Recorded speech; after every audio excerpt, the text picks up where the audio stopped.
Good morning बच्चों। मैं doctor Suresh Joshi, department of zoology.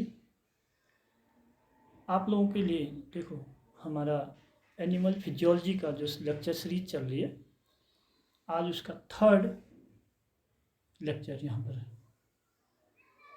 आपके सामने है। देखो फर्स्ट और सेकंड लेक्चर में हमने फूड और इंट्रासेलुलर डाइजेशन को कंप्लीट किया था। आज हम एक्स्ट्रा सेलुलर डाइजेशन को कंप्लीट करेंगे। देखो इंट्रासेलुलर डाइजेशन, आप लोगों ने देखा कि इंट्रासेलुलर डाइजेशन जो है वो एक सेल के अंदर जो डाइजेशन हो रहा है वो था। हम अब एक्स्ट्रा सेलुलर डाइजेशन की बात करेंगे तो सेल से बाहर जो डाइजेशन होगा हम उसकी बात कर रहे हैं, सेल से बाहर की डाइजेशन की। अब सेल से बाहर का मतलब ये है कि बॉडी, ऐसे बॉडी का डाइजेशन जहाँ पर अब ऑर्गन सिस्टम पाया जाए।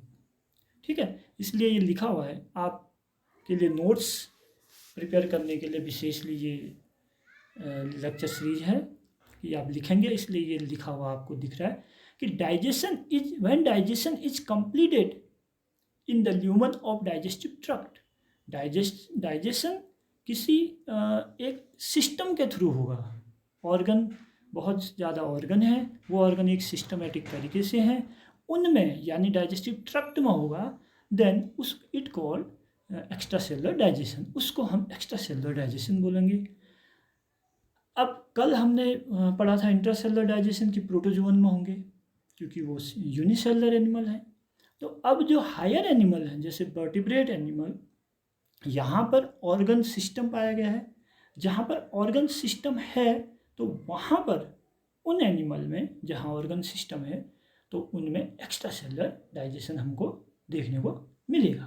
ठीक है, जैसे वर्टिब्रेट हैं, क्रिस्टेशियन हैं, इंसेक्ट हैं कुछ, और जितने भी हमारे ऑल वर्टिब्रेट, जो वर्टिब्रेट हैं सब में हमें एक्स्ट्रा सेलुलर डाइजेशन। आपके स्लाइड में ये पिक्चर शो हो रही, देखो हम लोगों में, ह्यूमन में एक डाइजेस्टिव सिस्टम पाया जाता है। अब जो डाइजेस्टिव सिस्टम है हमारा, अगर डाइजेशन आपके लिए क्वेश्चन आता है बार बार, आप लोग उसको थोड़ा सा गलत लिखाते हो, कंप्लीट लिख के नहीं आते हो, अधूरा लिखते हो। तो डाइजेस्टिव सिस्टम अगर क्वेश्चन आता है तो हम उसको 3 पार्ट्स में डिवाइड करेंगे। At first food and feeding, number second alimentary canal, and number third digestive gland. Digestion gland यहाँ पर शो हुआ है, हम उसे डाइजेस्टिव ग्लैंड भी बोलते हैं, डाइजेस्टिव ग्लैंड भी बोल सकते हो आप उसको, डाइजेस्टिव ग्लैंड या डाइजेशन ग्लैंड। ठीक है, तो जब डाइजेशन आएगा तो आप केवल एलिमेंट्री कैनाल लिख के नहीं छोड़ेंगे। अगर आपने एलिमेंट्री कैनाल लिख दिया तो इसका मतलब आपने अधूरा, 2 टॉपिक तो आपने छोड़ दिए, एक ही टॉपिक लिखा उसका, एलिमेंट्री कैनाल। आपका number 1 food and feeding, number second आपके पास है एलिमेंट्री कैनाल। जो एलिमेंट्री कैनाल होती है वो हमारी माउथ टू एनस होती है, वो आगे हम डिस्कस कर रहे हैं। एंड नंबर थर्ड जो है वो है डाइजेस्टिव ग्लैंड, डाइजेशन ग्लैंड। ठीक है, अब आगे बढ़े हम। एट फर्स्ट देखो नंबर 1 मैंने किया है, यानी कि हम डाइजेशन पढ़ रहे हैं, एक्स्ट्रा सेलुलर डाइजेशन, उसका नंबर 1 पार्ट्स आया फूड एंड फीडिंग। फूड क्या चीज़ है, हमने ये पिछली स्लाइड में, पिछले अपने टॉपिक्स में क्लियर कर लिया है, उसमें देख लिया है जो लेक्चर था। फूड जो हम खाना खा रहे हैं, सिंपली फूड, उसमें हमें क्या मिलेगा, कंपोनेंट की हमने बात की थी, carbohydrate, protein, lipid, vitamins, mineral, water, ये सब। ये जो फूड है यही हमारे एनर्जी का सोर्स है, यही हमें चाहिए, ये फूड हमको चाहिए मेनली। ठीक है, इसको हमें लेना है, इससे फूड का डाइजेशन होना है, इसलिए फूड जरूरी है। आपको ये समझना होगा कि डाइजेस्टिव सिस्टम जो है वो एक सिस्टम है जो 3 चीज़ों से मिलकर बना है, फूड, एलिमेंट्री कैनाल और डाइजेस्टिव ग्लैंड। तो हम डाइजेशन पढ़ेंगे तो किसका डाइजेशन होना है, फूड का डाइजेशन होना है, इसलिए हमको फूड की जानकारी होनी जरूरी है।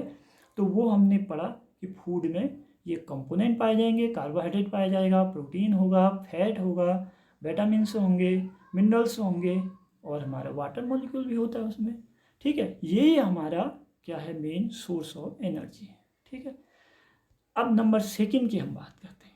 Second alimentary canal. Alimentary canal जो है वो ऑर्गन एक ग्रुप ऑफ ऑर्गन बोल सकते हो उसको, ग्रुप ऑफ ऑर्गन। आप नोट डाउन करेंगे, जो यहाँ पर लिखा हुआ आपको दिख रहा है स्लाइड, इसको बिल्कुल लिखेंगे। ये आपका काफ़ी हो जाएगा आपके नोट्स के लिए, बहुत अच्छा नोट्स हो जाएगा इससे। एलिमेंट्री कैनाल जो है वो माउथ टू एनस होगा। ये जो हमारा खाना है वो माउथ टू एनस मूव करेगा, जाएगा वहाँ पर, तो जाता है, और हर एक ऑर्गन जो हमारे पास हैं उनमें इनमें थोड़ा अब प्रोसेस होती जाएगी। तो इन ऑर्गन्स के ग्रुप को हम एलिमेंट्री कैनाल कहेंगे। वो ऑर्गन के ग्रुप कौन है? माउथ, माउथ के अंदर टंग, फेरिंग्स, नंबर 2 फेरिंग्स, फेरिंग्स को ही हम थ्रोट कैविटी बोल रहे हैं। फिर है ईसोफेगस, ठीक है, और देन स्टमक,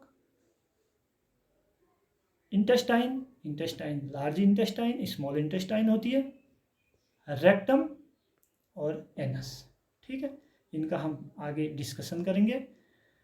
एलिमेंट्री कैनाल का जो फंक्शन है वो क्या है कि वो डाइजेस्टिव एंजाइम, जूस जो हम बोलते हैं वो, ये एंजाइम को हम बोल रहे हैं, वो सिक्रीट कर रहा है, और डाइजेशन भी हो रहा है उसके अंदर, वहीं पर होगा डाइजेशन, लेकिन करेगा कौन? Digestive enzyme. और जो हमारा फूड है उसको मूवमेंट कराएगा, जैसे माउथ से लेकर के पूरे एनस तक उसका जो मूवमेंट है वो मूवमेंट होगा, और उसमें जो न्यूट्रिएंट हमको चाहिए उन सब का एब्जॉर्प्शन होगा। ये इसका काम है, ठीक है। और जो वेस्ट मटेरियल है ये परफॉर्म करता है, जितने भी वेस्ट मटेरियल है उसको एक्सक्रीशन करवा देता है। ये हमारा एलिमेंट्री, ये हमारी नंबर सेकेंड जो पार्ट्स था एलिमेंट्री कैनाल, वो शो हो रही है। माउथ टू एनस हमारे पास एलिमेंट्री कैनाल यहाँ पर शो हो रही है, ठीक है। अब एट फर्स्ट पार्ट हमारे पास क्या है? ये देखो यहाँ पर शो हो रहा है माउथ, माउथ है। दूसरा हमारे पास सेकेंड देखो आप, ये थ्रोट यानी pharynx.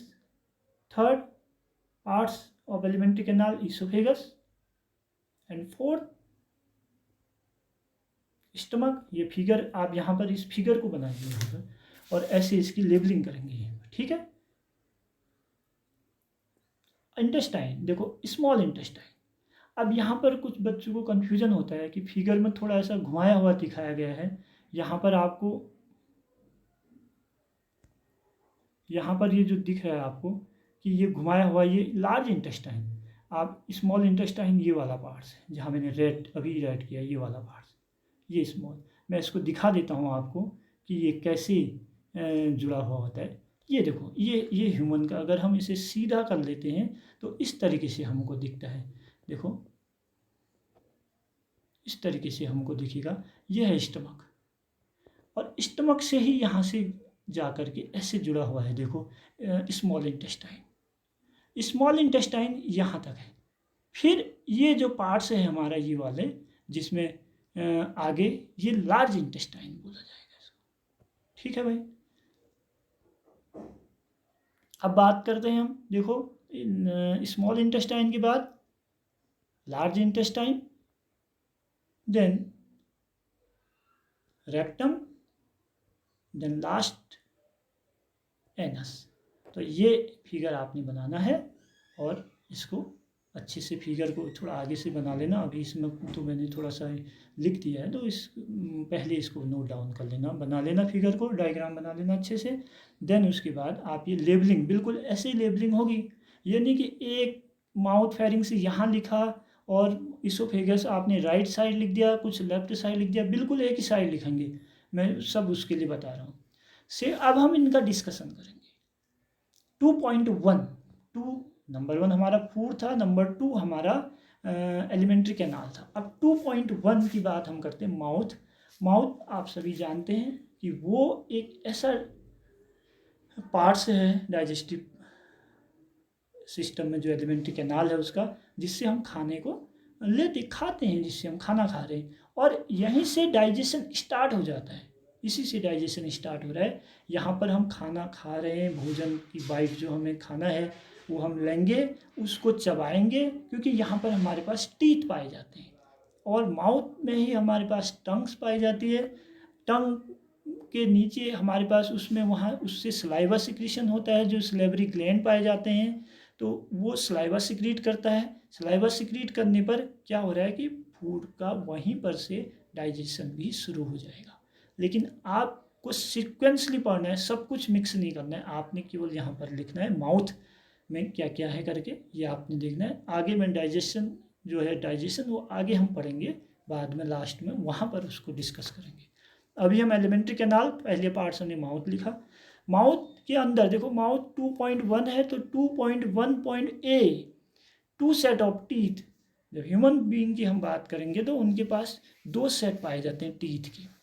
First primary set, primary teeth जिनको हम बेबी टीथ कहते हैं, जो बच्चों में स्टार्टिंग में जो टीथ दिखते हैं बाद में वो गिर जाते हैं, उनको हम कहते हैं बेबी टीथ।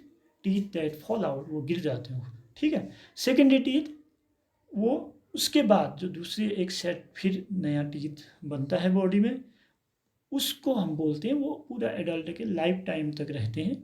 गिर भी सकते हैं कोई दांत, लेकिन लाइफ टाइम तक रहते हैं, उसी से खाना खाया जाता है। वो 4 तरीके के हैं हमारे पास, ठीक है। Incisor, canine, premolar and molar. देखो 8, 4, 8, 12 हमने लिखा है, ये इनका टोटल हमने लिख दिया कि कितने होंगे। 8, 4, 8, 12 तो 32 पाए जाते हैं टोटल, तो उसका ये लिखा हुआ है, ठीक है। अब देखो नेक्स्ट, ये है हमारे टीथ जो आपको दिख रहे हैं, ठीक है। ये टीथ हैं हमारे माउथ में।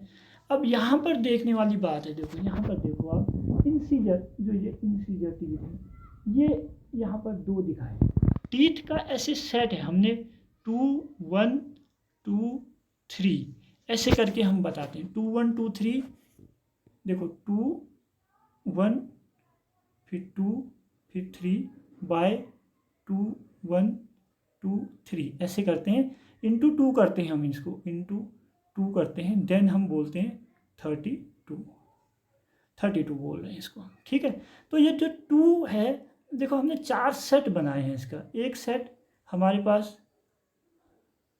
ये है, ये एक सेट है इतना टीथ का, और ये जो सेट है ये दूसरा सेट है, ठीक है। तो इस एक सेट में हम क्या कह रहे हैं कि 2 इंसीजर, 2 ये वाले 2 इंसीजर है ये फर्स्ट सेट में, और 1 जो है वो कैनाइन है। देन हमने बात करी प्रीमोलर की, तो प्रीमोलर भी हमारे पास 2 है, इसलिए फॉर्मूला बनाया 2, 1, 2। और फिर उसके बाद ये जो हम मोलर की बात कह रहे हैं, इसको ये 3 है, 1, 2, 3 ऐसे बन गए। तो एक सेट में 2, 1, 2, 2, 1, 2, 3 यानी कि 2, 1, 2, 3। दूसरा इसी के नीचे ये वाला जो सेट हमारा बना हुआ है, देखो इसके नीचे कहाँ पर गया, हाँ 1, 2, 1, 2 यहाँ पर, यहाँ तक जाएगा, ठीक है ये। और चौथा सेट हमारा ऐसे बन गया, ये 4 सेट बन गए। तो अगर हम इनको काउंट करेंगे तो यहाँ पर इंसीजर 2, 2 यहाँ पर, 4, 2 यहाँ पर ये वाले दोनों, और 2 यहाँ पर ये दोनों ऐसे, और एक कैनाइन यहाँ पर, एक कैनाइन यहाँ पर, एक कैनाइन, तो 4 हो गए। उसके बाद देखो आ जाओ, फिर 2 प्रीमोलर यहाँ, 2 प्रीमोलर यहाँ, 4, 2 प्रीमोलर इस सेट में, 2 प्रीमोलर इस सेट में, 8 हो गए। फिर हम बात करते हैं मोलर की, 3, 3, 6, 3, 3 एंड 12 हो गए। तो इस तरीके से देखो आपको ऐसे करके ये टीथ का पूरा सिस्टम आपको समझ में आ गया होगा। 2, 1, 2, 3 ये ह्यूमन के टीथ को मैं आपको समझा रहा हूँ। 2, 1, 2, 3 ठीक है, 2, 1, 2, 3 और बाई 2, 1, 2, 3 इंटू 2 करते हैं और 32 बोलते हैं इसको। देखो तो इसका टोटल कितना हो गया, 2, 1, 3, 2, 5, 6, 7, 8, तो 8 इंटू 4 इसका मतलब हो गया 32 हो गया टोटल, ठीक है क्लियर। ये बाई का मतलब यहाँ पर ऊपर नीचे के हमारे 2 जॉ हैं, अपर जॉ लोअर जॉ, तो दोनों जॉ में 4 सेट हैं उसके, वो हमने डिस्क्राइब कर रखा है। ठीक हो गया, ये समझ में आ गया। अब हम आगे बढ़ रहे हैं यहाँ से।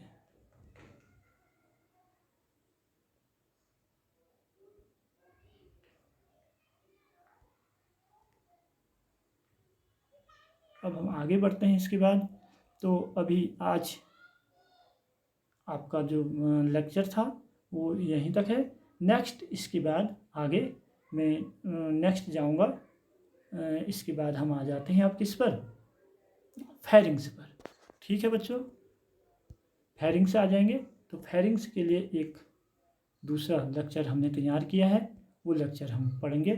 फ़िलहाल के लिए आप यहाँ तक ये नोट्स तैयार करेंगे और इसको समझ गए होंगे। फेरिंग्स से कल से पढ़ेंगे। ओके बच्चों, तो वेट करते हैं कल का।